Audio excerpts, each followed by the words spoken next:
Thanks for showing up so early in the morning. You're the ones who didn't go out drinking last night, apparently. Uh-oh. Then there are some of us who did go out drinking, but are such dedicated Republicans that they realize this conversation really needs to happen, right?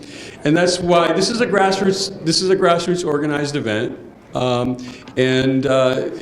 think we just did it because we feel, wow, we really need to talk about this, right? We're in a situation where we're below 30% statewide. Counties that used to be solid Republican are now slipping into the blue. Lots of stuff is happening that, does not bode well for the future of our party. And we need to get a handle on it. And I know that every single person in this room has a wealth of experience and knowledge from their years of being a Republican on the front lines, and has learned what works, what doesn't work, and has something of a sense of what our problems are. My theory is if we all share amongst ourselves, then maybe we start to develop a picture through that sharing of what our problems are and what we can do to fix it. So that's why we organized this event. Just to introduce myself, my name is Stephen Vincent, and I'm a member of RPLAC, Republican Party of Los Angeles County, elected member. I'm the chair of the Resolutions Committee and the chair of my congressional district. And I really want to see this party, just come back and be one of those turnaround stories. In 2003, Apple was teetering on the brink of insolvency, and then all of a sudden, Steve Jobs came back. They came out with the iPod. What is that, iPod? Not that long ago. And now where are they? This kind of thing happens, right? So I think we can do it. Let's figure it out. So we put together a great panel for you today. And I think the best thing to do is to maybe pass the mic down and have each panelist briefly introduce themselves, who they are, and then maybe give a brief statement about why, what they perceive to be the problem of the party and what are some potential solutions. And then we'll go into questions and answers. You cannot put a brief statement of what is wrong and where we need to go in the same sentence. But suffice it to say, I think one of the problems that we have is fractionalization. We need to stop fighting with each other. We need to talk to each other. And we need to recognize that we have to find a way to elect Republicans at every level, because if we don't, not only will we fail in whatever we do, but we will fail everything about what this country has been for over 200 years, and we need to continue to fight. My name is John Hughes. I'm the county chair for the Modoc County Republican Central Committee, and I'm brand new to this game. And in case I forget to mention to everybody as well, I hate politics. Modoc County is one of the larger counties in the state, but one of the lower populations, but we are the only county in the state that still has over 50% registered Republicans. Very conservative county. It's hard getting them out to vote still. And we did really good in the last elections. We had great turnouts, I think over the 80 percentiles, high 80 percentiles period of turnout of the Republicans. Almost all of them turned out. And we were voting in the high 80s to 90s for the Republican tickets. Small population base. On our committee, I would say our committee is probably a good representation of the community, as we are all, the committee hasn't been really... Man, give us 10 more minutes to talk. So this is why I'm here.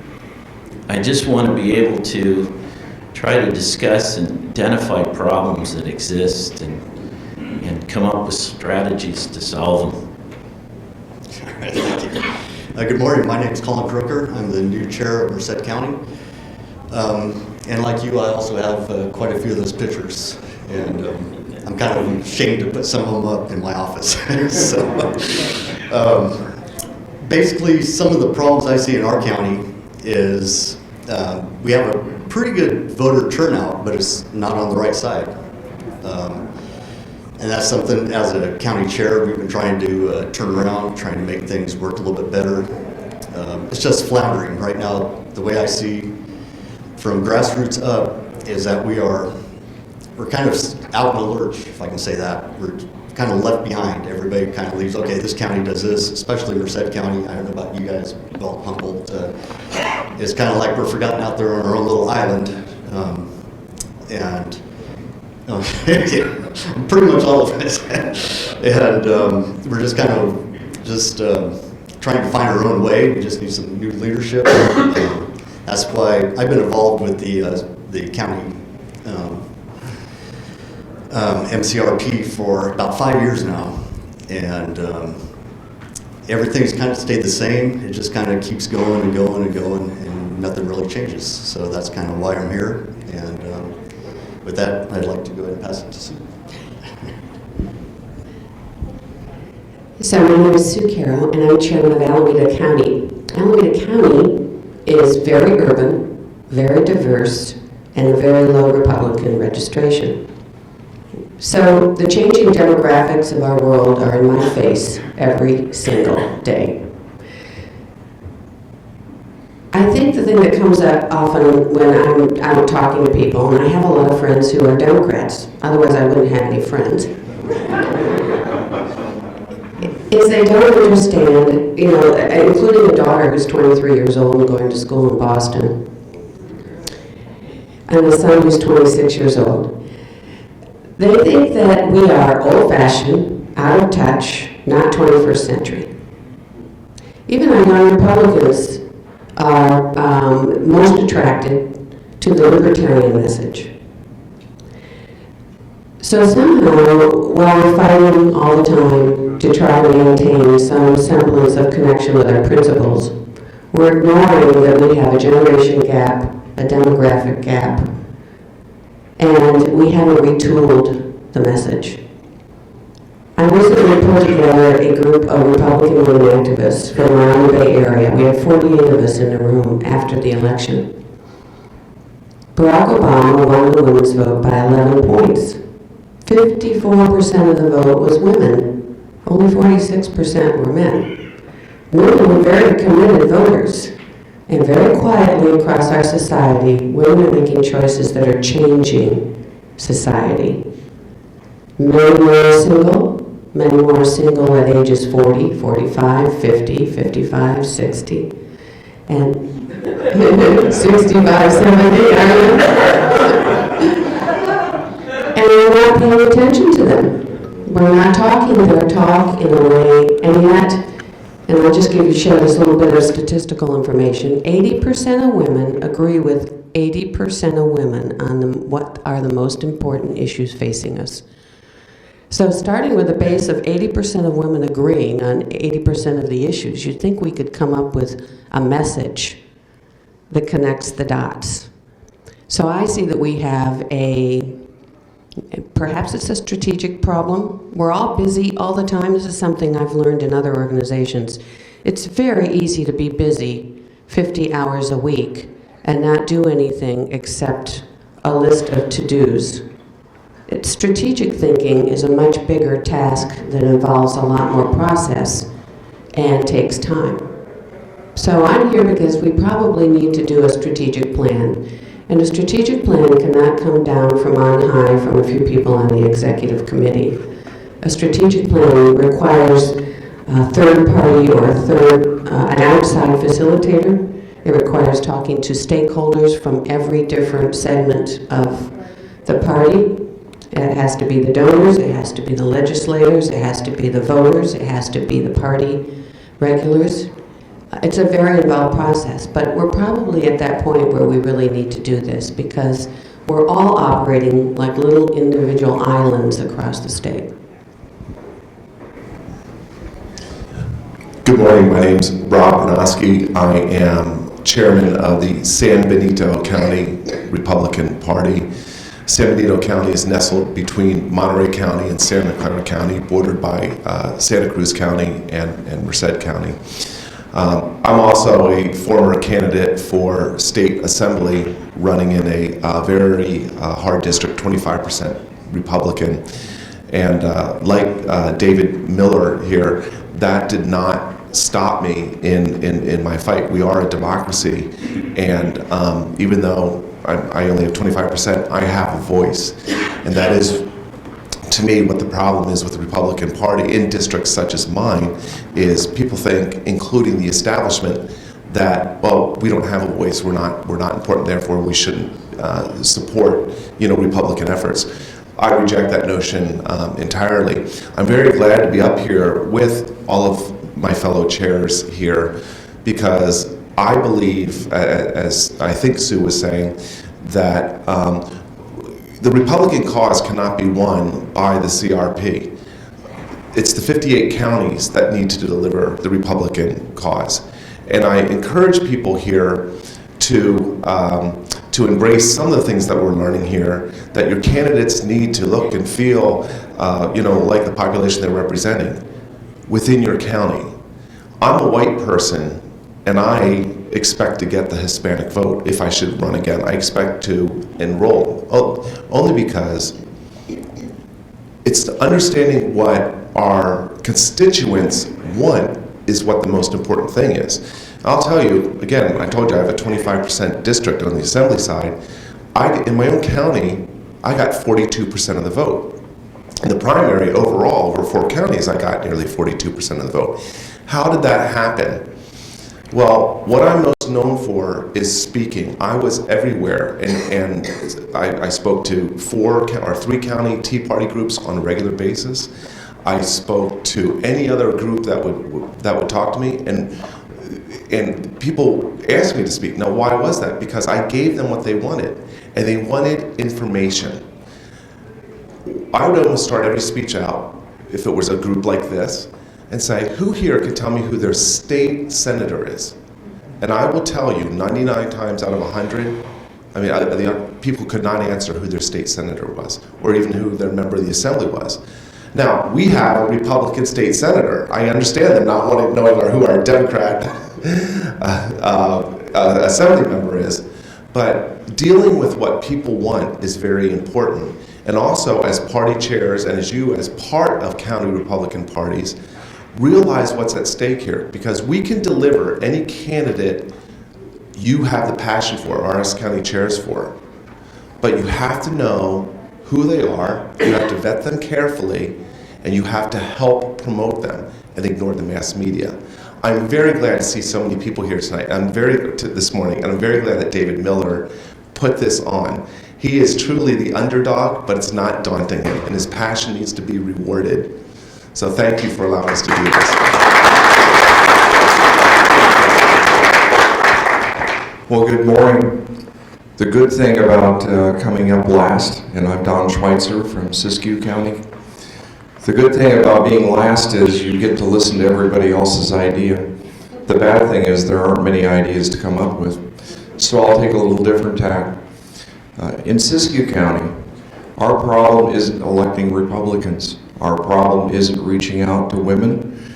We have so few people in such a non-diverse population that those things are basically assured.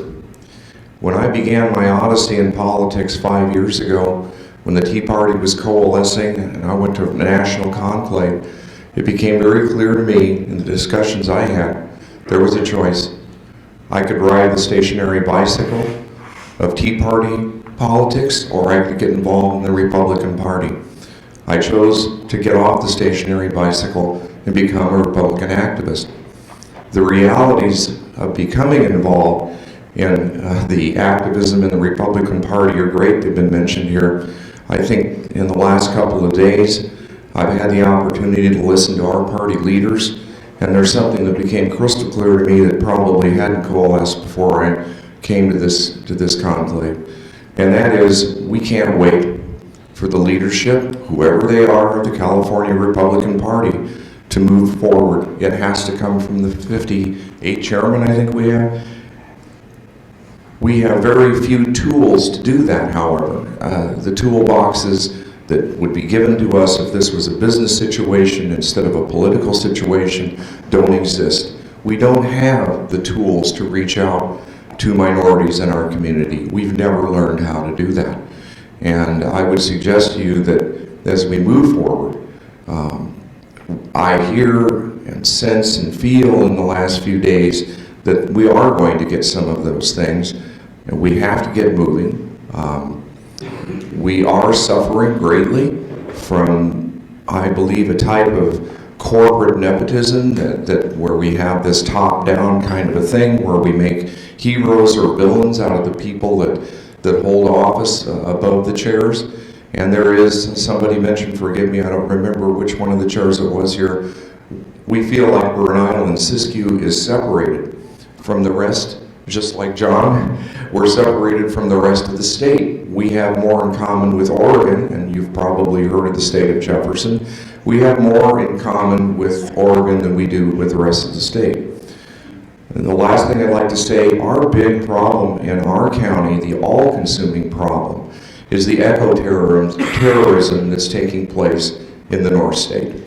If you've heard of Agenda 21, I don't need to preach. If you haven't heard about it, you need to understand that they are out to destroy the rural way of life, not just in California, but throughout the entire North Tier of states. And certainly, we feel it every day in Siskiyou. 15 years ago, they stole our timber industry with a lie called the spotted owl. Then they took our mining. Now they're trying to divert and tear out our hydroelectric dams, which will destroy the entire economy, not just of Siskiyou. It's going to hurt Shasta, it's going to hurt Modoc, it's going to hurt Klamath. And if you're from Los Angeles, and I talked to the chair last night, he didn't even know we had hydroelectric dams. So we have a problem in space and time, but I don't think we have an attitudinal problem in this room. And with that, I'll turn it back. What I'd like to do is make sure that we do have a productive meeting. Because the problem is, as we've said, there's enough complainers. And so what I want you to do is when you decide to come up to the podium and ask a question of one of the panelists, that you would ask the question this way. Tell them your statement. Tell them the problem that you've experienced within the Republican Party. Tell them the solution that you think could solve the problem. And if you don't know what the solution is, maybe ask them what the solution is. Because we need to go from very quickly from what is the problem, address it, start to find solutions. The biggest and most important thing that we have to understand here is it has to come from within us. As I said, it can't come from the top down. We have to do the research and development to find out how we message and market to the people in the 21st century as a Republican. And so that's our objective and our goal here, so remember that when you come up. I don't want really long conversations or speeches from you guys. I want to get to the crux of what is the problems that you've experienced, because I've heard some pretty whopper stories, you guys, from these people out here about some of the experiences they've had. But my leading question, I think, is looking at the political terrain of the situation at hand, it seems as though there's two mindsets, and of course it's not hard and fast, one side or the other, there's always bleed over on the edges, but it seems as though the perception of the problem that we have, it breaks down into basically two areas. One, that it's essentially mechanical, that we have to fix stuff like get out the vote and fundraising and voter registration drives and that sort of thing. And I doubt anyone would argue that that's not a problem. It is a problem. And then the other point of view is that the primary problem that we're facing is actually one of message, that our basic principles of what it is to be a Republican isn't getting across to the people of California.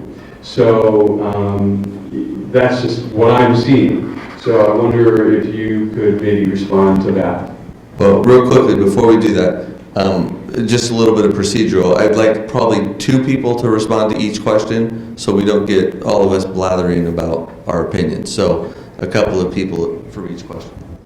If you guys want, I love this one, because I think when it comes to the first part of your problem, you guys got to realize California is a huge state, and they keep talking about how do we message to the entire state, how do we get out the vote, the technology required. Ladies and gentlemen, Mary Kay, Amway, been doing it for years. It's called talk to your friends. If you consider politics local, You know, Amway did it perfectly. I used to love it because you talk to 3 of your friends, and they talk to 3 of their friends. We have this opinion and this style of going about it. You look at the CAGOP, red, white, and blue, big Republican elephant. I need you to find 500 people, start a club, get out there, make 1,000 phone calls, and give me $500. And he's going, what? I can't do that. Obama's campaign, no donkey, no Democrat style, and it's called Organize for America. You're the most important person, and I need $3. And can you talk to 3 of your friends? And they killed us. We've got to get back to the basics. That's what I've been talking about the entire weekend. That's how, and that also solves the messaging. Politics is the ultimate chamber of commerce, business building thing there is. And if you remember that, it solves a whole bunch of the problems we have, so. What Rodney said.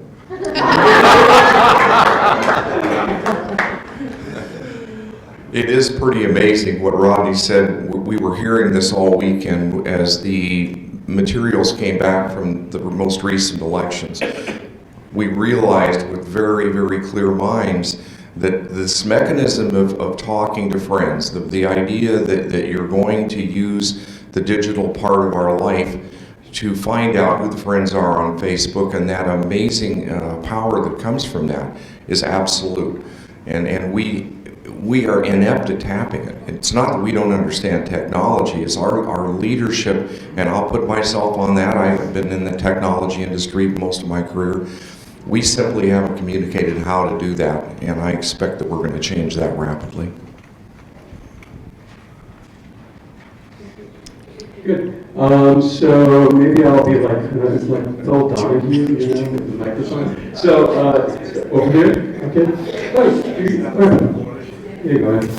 I'm Rodney Diamond. Oh, and we should all announce what our names are and where we're from, and you know, just so that we all know who's talking. Mark's going to do about 10 minutes on that one. I'm Rodney Diamond, and I'm in Santa Clara County, and I ran for the state assembly. I was listening very carefully to the panel, and I want to make a couple of observations. Mr. Adams talked about the fact that we were polarized. Sue, you made mention of the fact that some of your friends are Democrats. My family are all liberal Democrats. Lots of my friends are liberal Democrats. And if we go around calling people stupid because they don't agree with us, whether it's people in our own party or people who have a different political point of view than the ones that I happen to hold, we are never going to persuade anyone to our point of view.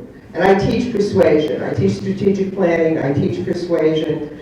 You cannot persuade somebody by saying you're a stupid idiot. Now let me tell you how it is. And so I think that it becomes critically important that we learn how to listen as opposed to just pontificate. And that the concept that you were espousing about going around and having some kind of a survey, some kind of a strategic planning, talk to the people, but don't talk at the people. Learn from them what's important to them, and then teach them how we can address what's important to them.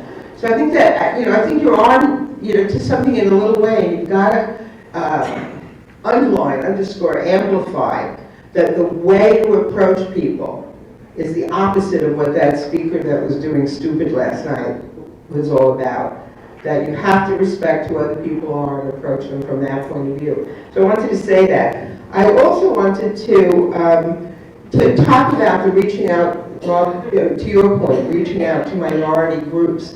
I am a minority. I'm Jewish. I'm part of a minority. I'm also a redhead, which makes me part of a bigger, smaller minority. But anyway, the community organizers, the Democrats, have historically been incredibly effective at reaching into minority communities by being helpful, not by turning the color of their skin differently or learning to speak the language or anything like that, but by respecting and being helpful. And I think that we need very much to reach out in that manner. So I wish I were on your panel. That's my speech. Okay, panel, anybody want to tackle that? I remember you one time taught me no blame, shame, fault, or guilt. when you're dealing with other people, assume best intentions, especially when it's in the family. You know, we've all been to Thanksgiving dinners and, you know, had the argument.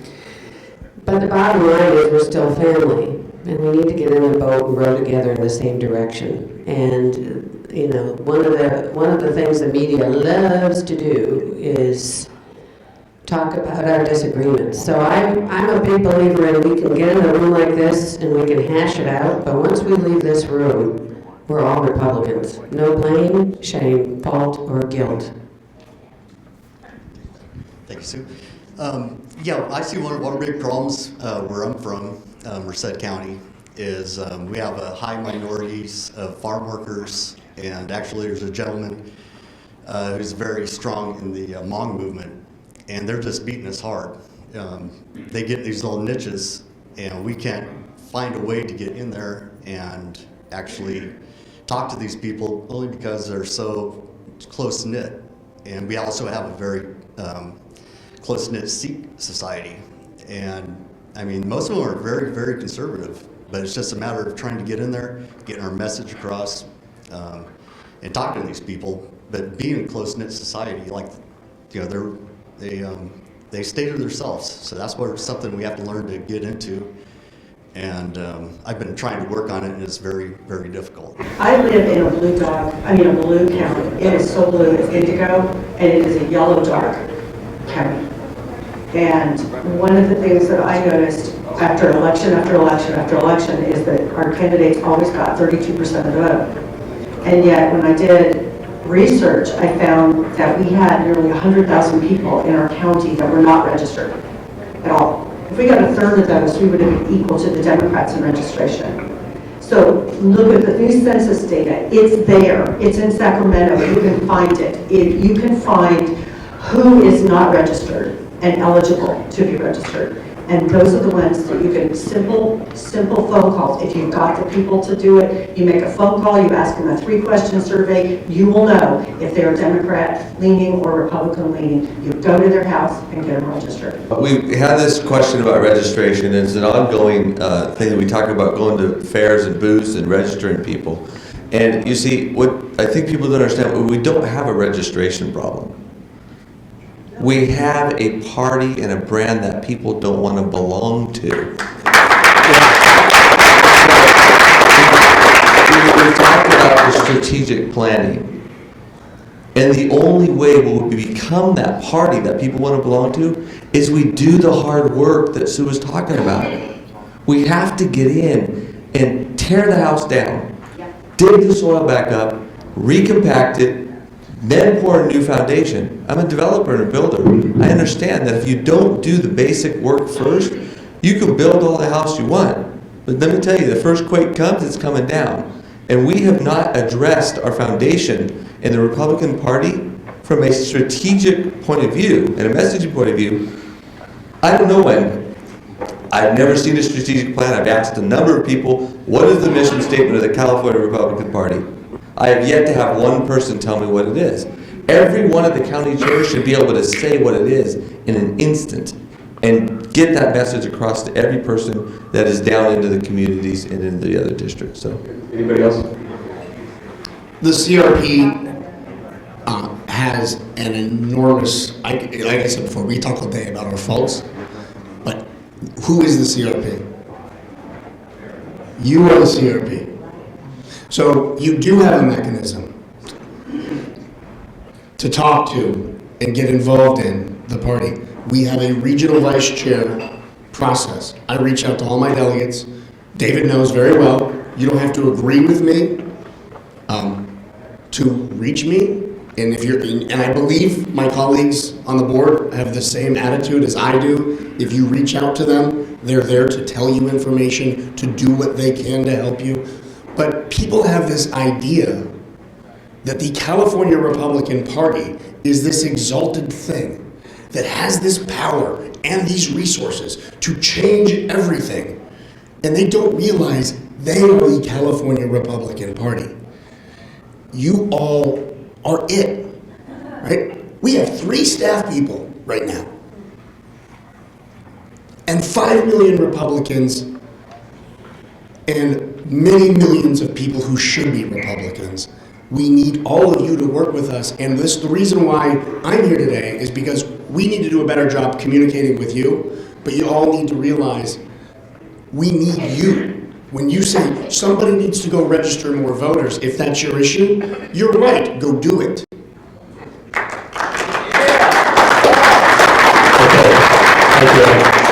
So, using the power of digital technology, you will all be timed to 1 minute.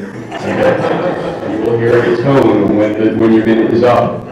All right, thank you. My name is John here. I'm 26 years old. I live in San Francisco, and I want to touch on both of your points. I got brought back into the party by Ron Paul in this last campaign. I did a lot of registration on the streets, and I ran into a lot of young people who loved Ron Paul that were not your typical Republicans. But they had a problem registering Republican, and they didn't have to tell me why. The message is flawed. The message is anti-gay, anti-immigrant, anti-marijuana, pro-corporate welfare, anti-welfare, pro-war. And young people don't like that message. And the only way that we're ever going to bridge that gap, I think, is if we drop all those points. And liberty has two sides of the coin. It's not just free market capitalism, free trade. It's freedom to live your life the way you want to do it. If you want to smoke marijuana, you should be free to smoke marijuana. And if you want to marry a person who you love, you should be free to marry a person you love. Regardless of what your religion says, you can believe religiously what the Bible thinks it tells you, but from a legal standpoint, you gotta get people love freedom. So thank you. I'd love to hear your comments. Go ahead. I happen to agree with the speaker. You have to look at what's going on around us, and there is a changing attitude. There's a changing feeling, and when you look at the statistical information, you realize it is all around you. And it's not as negative as we all like to think. We have to be able to separate, I believe, the difference. What does personal liberty mean? If we are a party about personal liberty and personal responsibility, that means we can't tell everybody how they run every aspect of their life.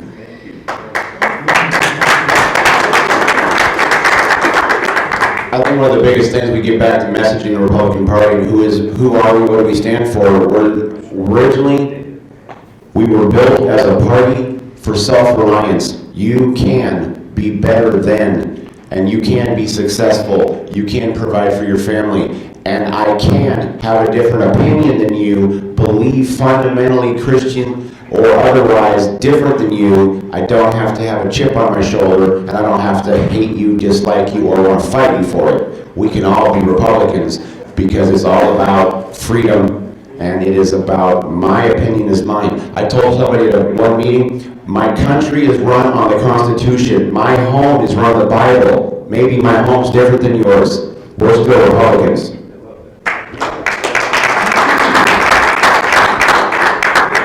Just talk on the issue of the drugs. Everyone should come up to Humboldt County because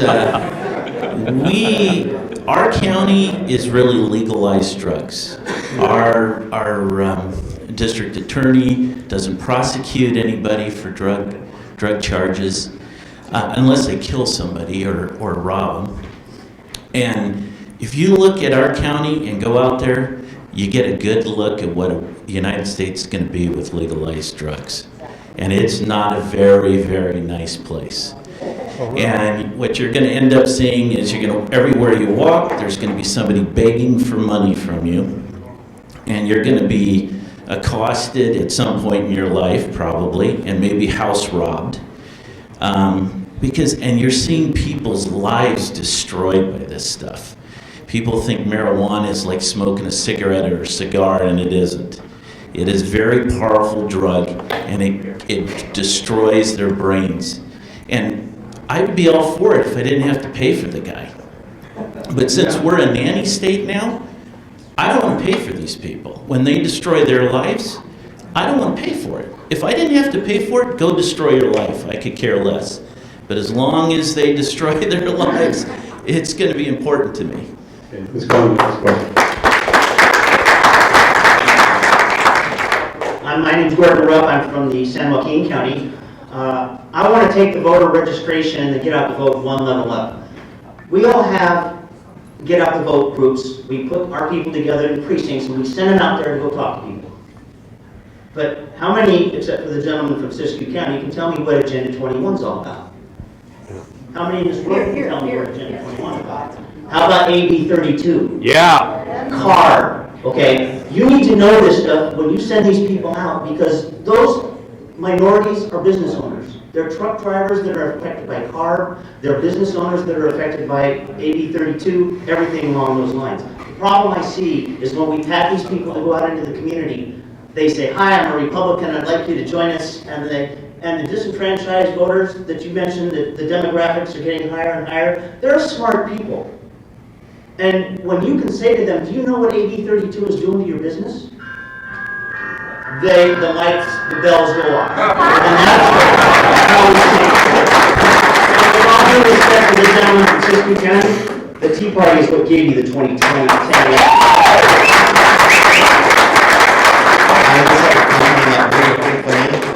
Yeah, great point.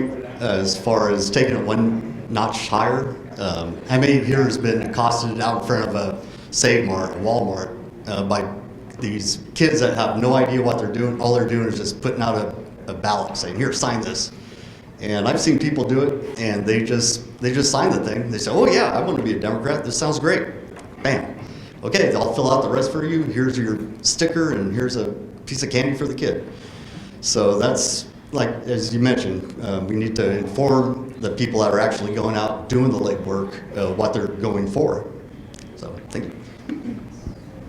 You know, I think that one of the things that we're starting to hear as this conversation goes on, and I think it's good, is some of the things that are coming up. The discussion about what the Tea Party did and what the Tea Party didn't do. The discussion about where we are on certain issues. Right? I'm pro-life. I'm pro-traditional marriage. I'm what you would call a traditional conservative Republican. You know what I'm also pro? I'm pro my wife being able to go to the grocery store and get a bag.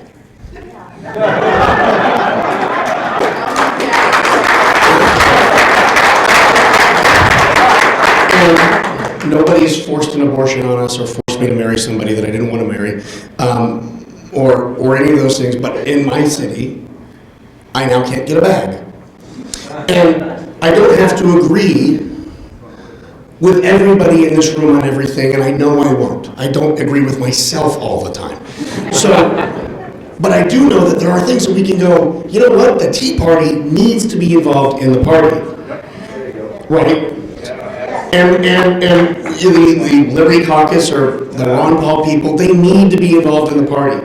And the log cabin folks need to be involved in the party. We all need to be involved in the party, working on the things that we can agree on, because we're losing our plastic bags. Like, seriously. Right? I'm not going to spend all day up here arguing with you guys when there are people taking my plastic bags. It's that simple. That we need to agree that, you know what, I know that as a former chairman of the California Republicans, I understand where the youth is. They want bags too, though. We can talk to them about that. And we need, for whatever they want to put in those bags, it's up to them, but we need to have that conversation and get everybody working together on the things we can agree on, or we're not going to move forward.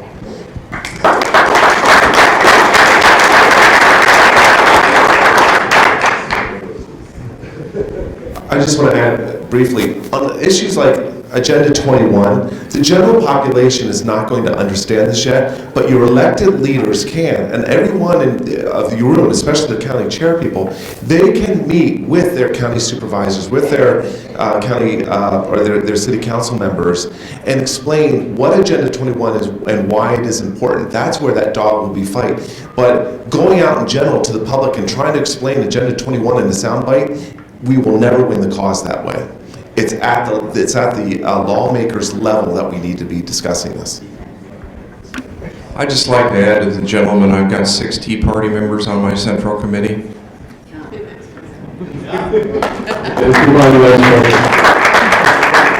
Yeah, I don't like the disunity of the Tea Party and the GOP as if they're two totally separate groups. I mean, we overlap, hopefully, completely. I think we should all be wanting change, which is what the Tea Party wants, in unity.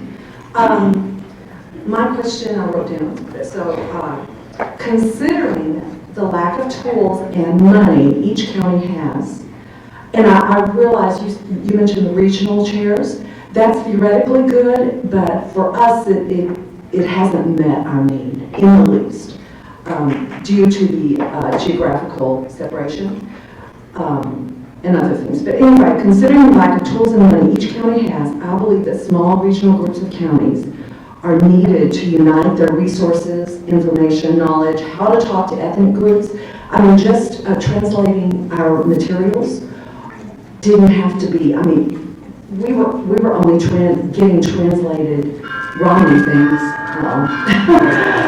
Like 2 weeks before the election, we should have that done in the summer. So we need unity of small county islands that we feel so separate from. And if somebody wants to respond. Yeah, we figured this out last summer when we were dealing with the Romney collateral. And we were, calling each other up in the Bay Area and saying, do you have some? Where'd you get it? How much did it cost you? Can I buy 500 and you'll take 200? We did things like that. What we realized very quickly in the Bay Area, where we don't have high Republican registration, is the cavalry was not going to come. It was not going to show up, and we were on our own.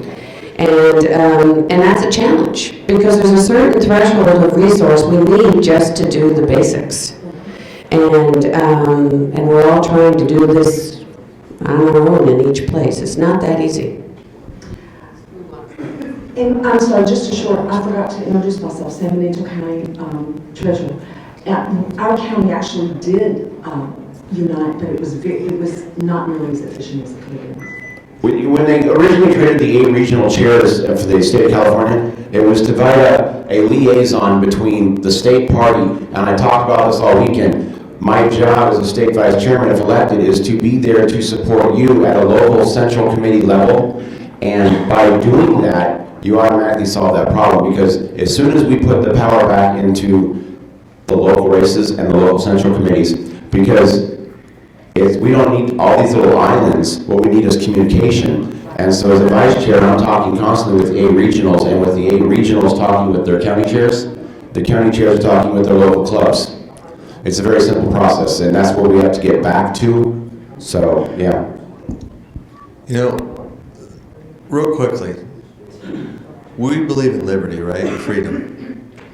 Every one of us has the ability to pick up the phone and call the person in the next central committee.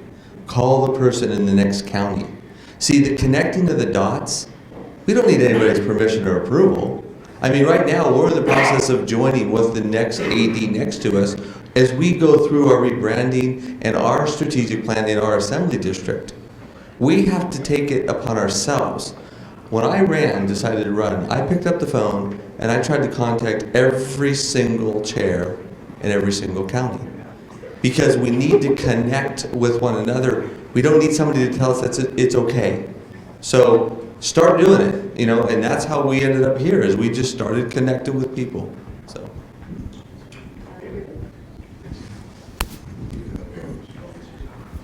We talk about communicating. I'm real new as a chair and have had absolutely no training or whatever what it's meant. I think we need to formalize the communication. If I go out and do a fundraiser that doesn't do very well, I don't think Del Norte's interested in that fundraising activity.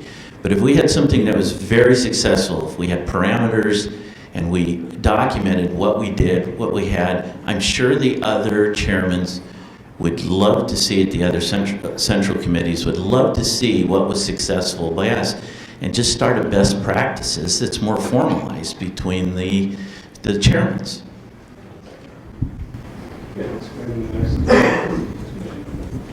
My name is Dave Chapman. I ran for Congress in Silicon Valley, Northwest Hunter. We have a problem with the Republican brand. I spent a lot of time, an annoyingly large amount of time, discussing statements made by some nut who happens to be a Republican, people from Indiana, Missouri, and New Virginia. We have too many nuts in this party. My question is, are we going to have a purge, or do I have to put up with these people? Thank you. Just one thing. If you are a man, never say the word rape. Never let it come out of your mouth. You cannot talk about rape. I'm sorry, gentlemen. Men cannot talk about rape. It's a golden rule.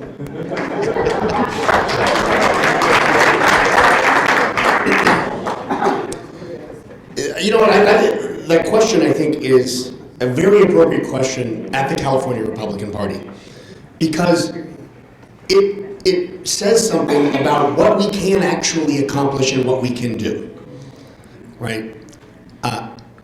In terms of rebranding the party, you could elect people you 100% agree with in the California Republic, as your leaders in the California Republican Party, as the board of directors. You could have an executive committee full of people you 100% agree with, and you could give them all the money and resources in the world. And those people can't rebrand this party when we have bad candidates at the top of our ticket. So what we can do as the California Republican Party is do the other things that you're talking about and doing. And there's no way, if we're going to believe in liberty, that we're going to start purging people. We can't do it. What we can do is, you know what? And there were some people said bad things about people at this convention, and leaders stood up and criticized them for it. That's all we can do, because guess what? First Amendment, people are going to say dumb things. We have to say smarter things more often.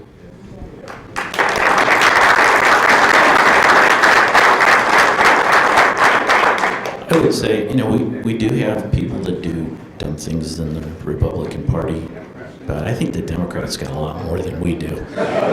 And the thing we don't have is we don't have the media. That is a problem that exists. And I think that's a high-level problem and what to deal with, because I go around and I talk to Republicans all the time. They're not on any committee or anything. They're just Republicans. The two things they complain about is education and media. And somebody's got to have a discussion of what we're going to do about those two institutions and retake them so that they actually tell the truth. They actually give facts. Next. I'm Brad Torkin from the People's Republic of West Hollywood. I'm the last secretary, and like Rob, ran for assembly in the last cycle, and I actually have a question.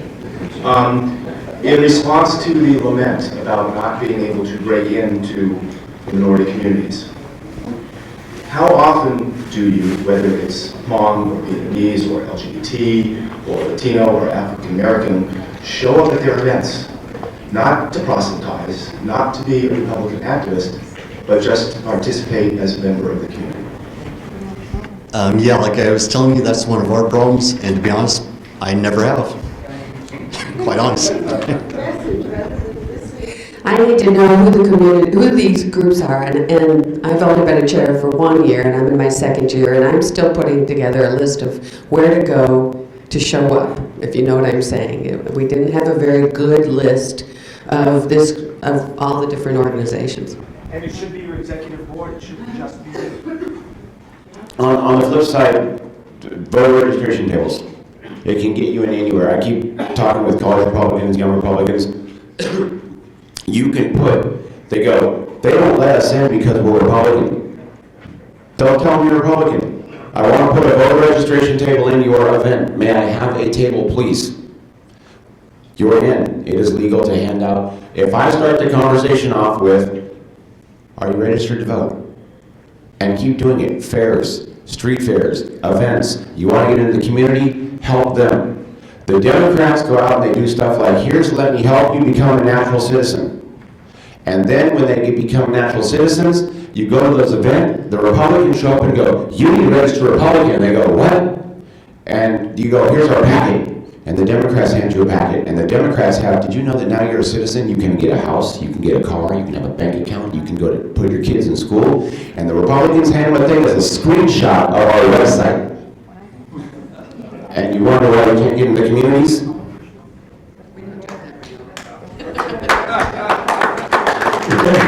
Next. I don't talk, then maybe I do talk loud enough. Hi, I'm Dorothy Erickson from Sonoma County, and I've been an activist for much too long. I was also past treasurer for Sonoma County. This gentleman here, I'm sorry I can't see your name, mentioned Agenda 21. And I will tell you, Agenda 21 is something that the Republicans could get their teeth into. You mentioned what's going on in Humboldt County, how it's all drugs. There used to be an awful lot of timber up there. And you, sir, you mentioned your plastic bags. Now, I can't use plastic bags anymore, okay? I suggest that you, Chairman, have the opportunity to educate the people in your districts, because Agenda 21 is killing our jobs. It is ensuring that we're going to have more drugs. It's going to make sure that we don't have any more timber, and we don't have any more fishermen, and the landowners don't have any more land. Please, guys. I can't speak for the other chairman up here. I think last night I was kind of shocked when I talked to the chairman in Los Angeles, and he wasn't aware that we had a problem with hydroelectric dams. I'll give you one bit of information. Obviously in Siskiyou, we're at risk, and we know it. Our people are highly educated on 21. There's a wonderful book out there, Eco-Terrorism by Elizabeth Nixon. I call her one of my friends. There's a chapter on what's happened in Siskiyou, and it is absolutely stunning. There are 25,000 highly trained lawyers out there with nothing to do but make money on this issue. It has nothing to do with salmon. It has nothing to do with spotted owls. It has everything to do with money. Check it out. Elizabeth Nixon, Eco-Terrorism. I agree, we need rallying points. We need things that are going to draw people to the polls that affect everybody's life. Some of these issues, we all deal with timber, we deal with water, sometimes it's a complicated issue. Democrats, they walk around, they say one simple thing, you have those bags, they're taking your stuff away. It's simple, it's easy, or they're going to do this to you. If I asked all of you here, what does the California Constitution give you in the way of gun rights? Somebody tell me what it says. Nothing. Democrats are handing that to us. They're going to take your guns away. Yeah, we have a Second Amendment, and there's questions whether that applies to us or not, but if we just rallied around an issue in California and said, we need to amend the California Constitution to guarantee your rights, and we'll reverse half the gun laws that put into effect, they're not going to take your guns away because we're going to stand up for it. Republicans, we rally around something. We gain credibility, which we don't have. We gain trust, which we don't have. They begin to trust us, we begin to gain credibility on the issues, and then they start coming back to us. And not just the party, to us. We have to gain credibility. That's what we have to have in our communities first. If I'm going to go out and say, I need you to vote for this candidate, well, they already know me in my community. I'm transferring my credibility to that candidate. I've got to have it first, all right? That's where we got to start in your jobs, in your schools, wherever you're at. You got to walk the right walk. So when they say this guy talks about this, I'm a Christian. If I don't walk the Christian walk, I have no credibility. If I don't walk the same walk in my life and I try to get them to vote for somebody, when I transfer, there's no credibility to that candidate either. But rallying points, I agree, rallying points, and I think a gun rights issue for us would be a strong rallying point. Partnership with NRA, all the organizations to get that base out there. I bet you can get on the ballot, and win or lose the issue, you gain credibility because you fight. Because that's what we hear is, what are you doing for me? You don't fight for me, you do nothing.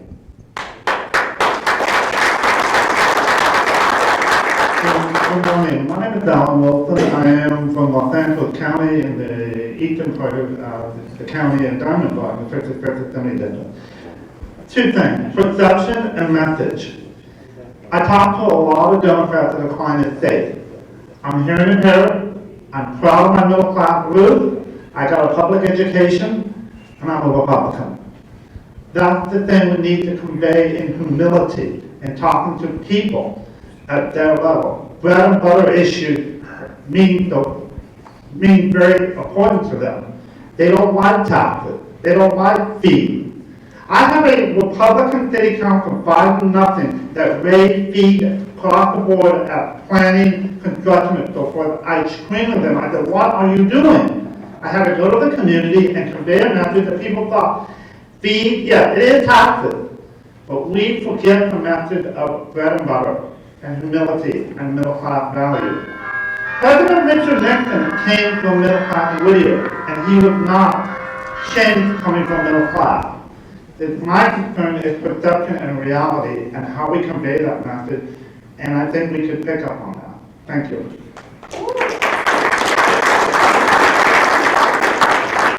We are defending the middle class as well as we need to. The Democrats, especially the unions, they like to say they're all about the middle class, saving the middle class, creating the middle class. But the Democrats are voting for legislation every single day in this state that is squeezing the middle class more than any other group in this state.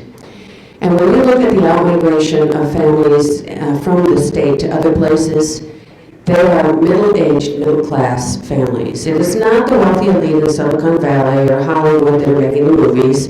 It is not the impoverished, because we have the highest levels of poverty and welfare in the country. And it is certainly not the class of public employees. That's the middle class in California that's protected. But the rest of the middle class is not being protected, and they're being squeezed every year more and more and more. This is unnatural for us. Going back to my original, or one of my earlier points about women, this is big with women.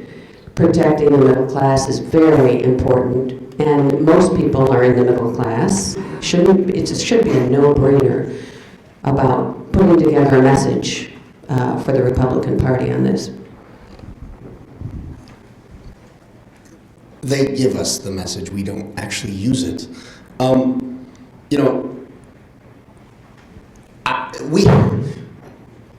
The other day, the Democrats on a partisan vote did their favorite thing. They taxed the rich.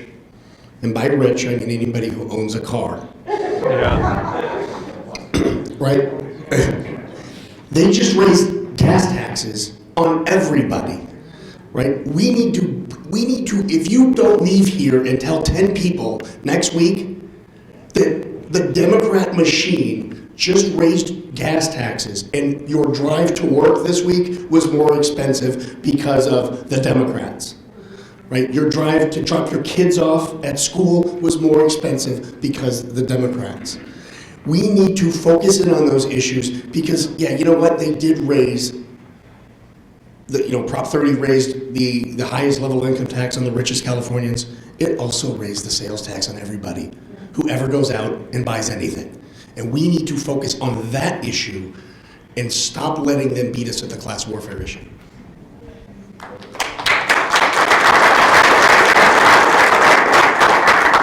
We have a difficulty too that we actually believe that it's okay to be rich. And so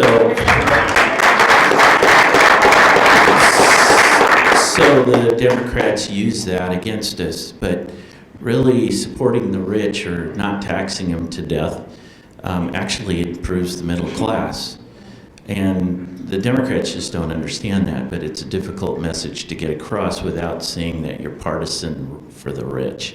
And it'll be a difficult message to put across. A lot of it has to do that our education system doesn't teach economics.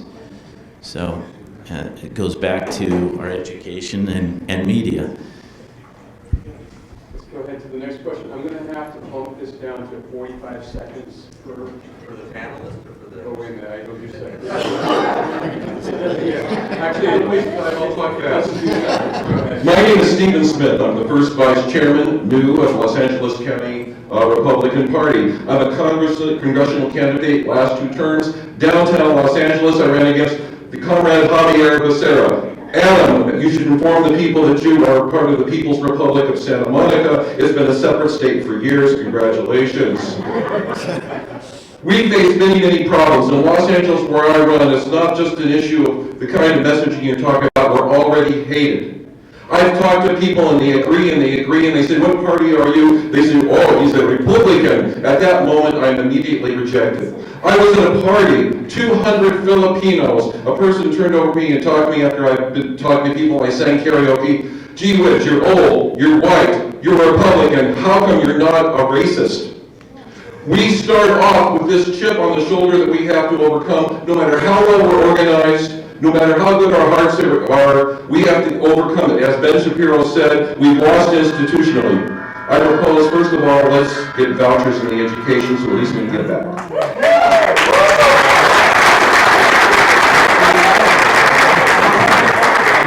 So, go ahead, we want to get everybody in, so we'll keep it brief.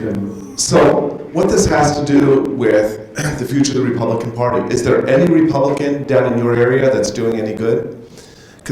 We don't have any. Okay, well, to everybody else here, you know, I live in a very Democrat county, yet my wife, who's a Republican, is probably the top educator in that county.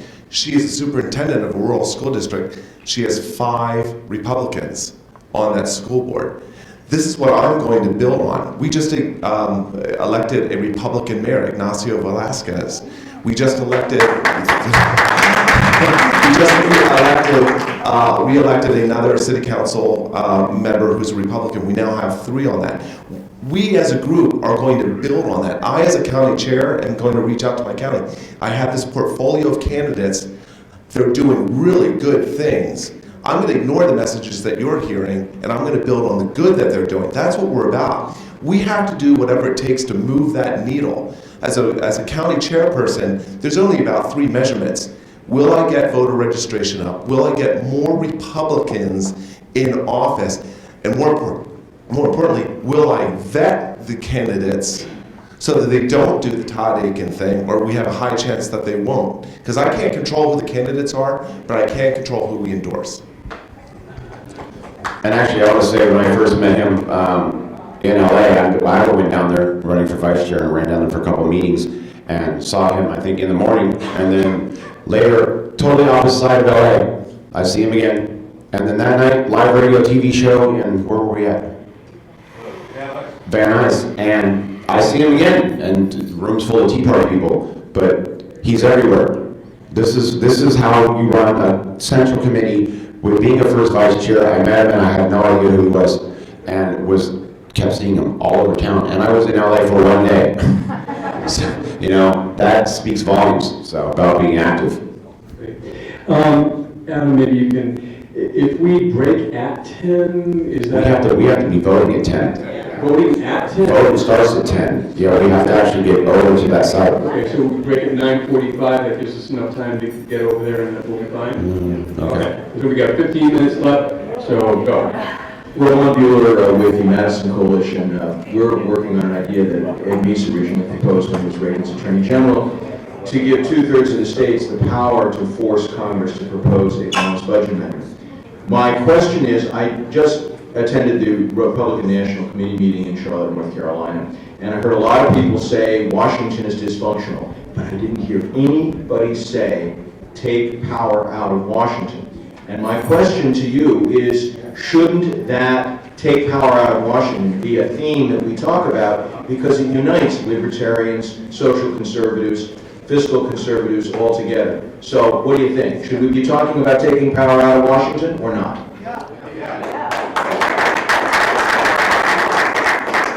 Every time I hear someone say something like take power out of Washington, take the money out of Washington, I think back to people like my Congressman Tom McClintock. If we got true legislative leaders elected that respect the Constitution, that problem is already served and already solved.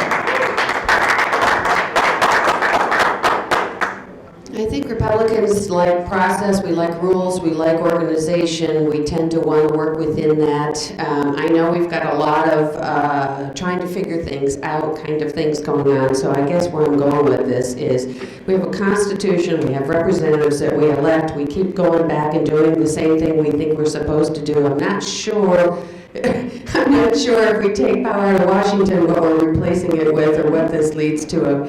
I'd like to see a little more, I have a little more understanding, because I keep trying to elect my representative to go to Washington to represent me. Okay, we're going to just move on to the next question. Okay, Robert asked us yesterday about the mission statement for the California GOP party. If you Google it, it's the 6th item down, and it's by Ballotpedia. My question has to do, my $3 that you want is not going to be the Democrats and the GOP. This idea of plural loyalty, where I'm a millionaire and I give $1 million to the Democrats and I give $1 million to the Republicans and I get a full voice in the Republican Party, has to stop. Okay, we are not securing the life of the most vulnerable, endangered species, the elderly. Obamacare cannot pay for all the care of our boomer elderly. The elderly are the funding the life of the party. Even despite a lot of their savings being eaten up, we do reserve to respect their income and their voice in the party, and there's not a statement on the platform respecting specifically the elderly. The elderly will be the right-to-life issue tomorrow, and we are not doing anything. Well, I can respond to that. I'm dealing with it in business right now with Obamacare that's going to go into effect in 2014. We currently are covering about 500 employees in our company that has health insurance. We have to go to about 700 people that we have to cover under Obamacare. Looking at everything that we've done, it's going to do exactly the opposite of what it's supposed to. The cheapest alternative to us financially is to pay the penalty. We save ourselves about $600,000 a year as a company. And so this idea, and then you put everybody on the exchange. So this idea that Obamacare is going to actually help people, it's just the opposite. They're going to lose their insurance with a lot of the employers like ourselves. We're going to try to do something to save it, but everyone's going to have to pay quite a bit more for their insurance. But we should be giving this message out that it's not going to be good. Okay, we're just going to move on to the next question. Okay, at the local level of, campaign manager for day job, at the local level, I could talk to a lot of people that liked specific candidates, but they said, I can't give you money because I can't have my name. They were mostly Democrats. Can't have my name on the list. Okay, there was, and it appears that at the end of, right before the election, the Democrats came in and changed those votes that I had. Something happened. I'm still looking into it and I'm getting more information, but it takes months before I find out what happened right there at the 11th hour. Goes on all the time, and I'm going to give whatever candidates that can function at a national level information, but there's a tremendous shame by the Democrats. They would whisper it to me if they were fair. They couldn't be seen by their peers, Los Altos. Yeah, I'd like to respond to that. Having a small business, I understand that fully, especially being involved with the central chair. We have people that actually donate money, and it's not anonymous, but it is. Like you said, they don't want their name associated with it, only because they have clients, other people that won't agree with their thoughts. And it happens, and I don't know how to change that. I don't know if there is a way. What we're going to do now, ask them for $99. No reporting. You got their buying, you have some of their money. Okay. So the whole panel is going to get a chance to make a wrap-up comment for a minute or so. And we'll take these last two questions. Please try to keep it under a minute, 30 seconds if you can. Was this good? Is this something that we can do at the next convention? Okay. We threw this together, we did the best we could. I think it worked out okay. Let's make it bigger, better next time.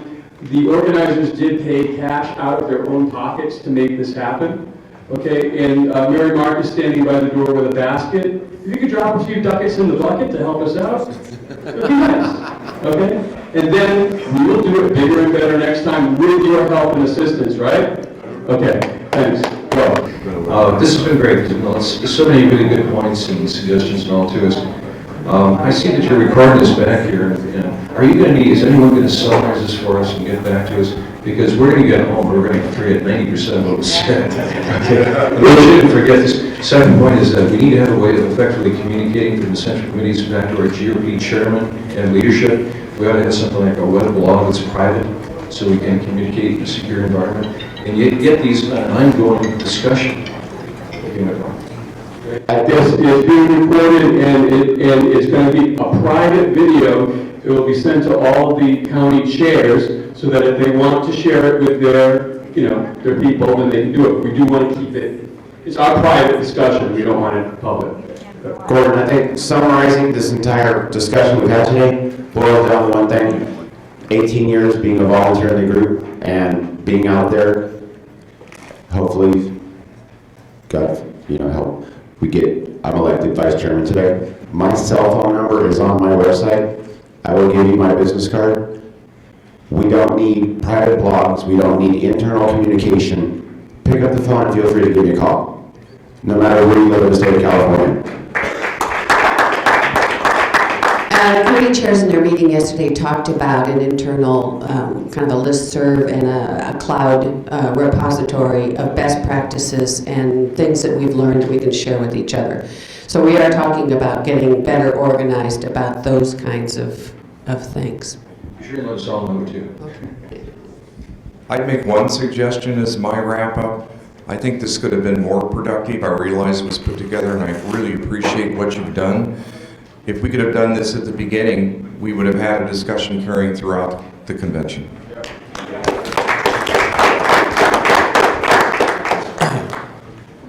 Well, we've heard a lot of ideas, and it is just the beginning of the idea stage. But if we don't take the journey down that road, we're not going to discover who we are in the 21st century. There's one way today that you guys can actually start the rebranding and the remessaging process of the Republican Party. The fact that we do not connect is our internal problem that we have to solve. But we have an external problem. And that external problem is that we don't have a message that connects with the people. So I had an idea last night. I have a way today that we can actually start the rebranding process. The California Republican Party, take a look at this. LA Times, Sacramento Bee, elects unknown general contractor to the chair of the California Republican Party. Is there really change in the party? Is it going to change? They didn't go with the person who's been in government for 14 years. They didn't go with the group who's driven them down to 29% registration. They went with the 21st century people in this party who are tired of getting our kicked at the polls. We're tired of losing. I can tell you there has got to be at least 50 people I know that are on the edge. And if we don't change, if we don't go big, we're going home. And I can tell you, I'm one of them. You want to know why?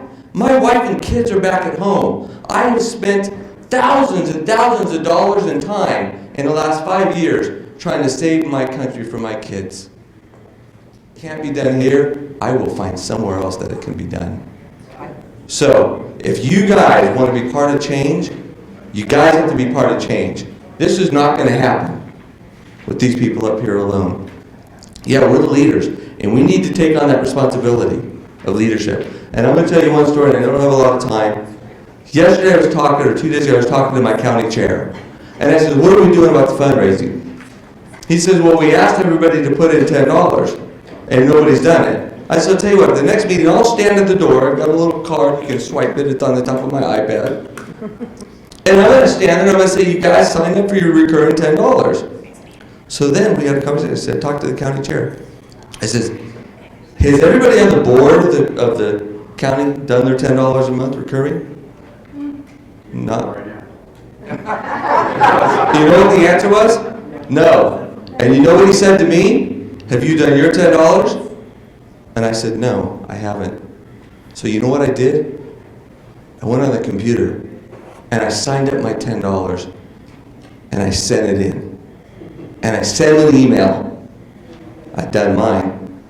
You gonna do yours now? So the question is, are you guys all gonna do your $10? Or are you looking for the leadership to do it? We have a choice here today. Are we gonna flip this party back on the ground game? Or are we gonna continue to elect the elite political ruling class? The choice is yours. And I don't know if Stephen has anything else to say or do, but thank you for all coming. And again, I hope we do this again.